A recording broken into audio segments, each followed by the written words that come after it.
অনুষ্ঠানের শুরুতেই সঙ্গীতের তালে তালে নৃত্য পরিবেশন মুগ্ধ করে দর্শকদের। কলকাতার নানা শ্রেণী পেশার আমন্ত্রিত অতিথিদের সারিতে তখন বসে বাংলাদেশের কিংবদন্তি অভিনেতা আলমগীরও। মঞ্চে প্রথমে আজীবন সম্মাননা তুলে দেওয়া হয় বর্ষিয়ান অভিনেত্রী সাবিত্রী চট্টোপাধ্যায়কে। এরপর আসে সেই মাহেন্দ্রক্ষণ। দীর্ঘদিনের সহ অভিনেতা নায়ক রাজ রাজ্জাকের নামের আজীবন সম্মাননা তুলে দেওয়া হয় অভিনেত্রী কবরী সরোয়ারের হাতে।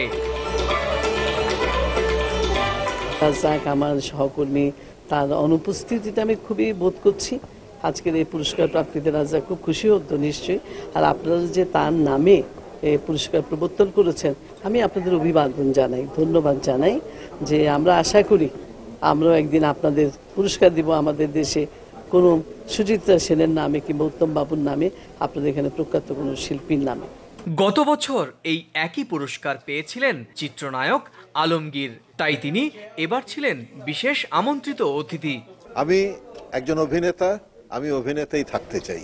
বাংলাদেশের গণমাধ্যমে বিনিয়োগ করে অবদানের জন্য বিশেষ স্বীকৃতি সম্মাননা দেয়া হয় বসুন্ধরা গ্রুপের কর্ণধার আহমদ আকবর সোবহানকেও।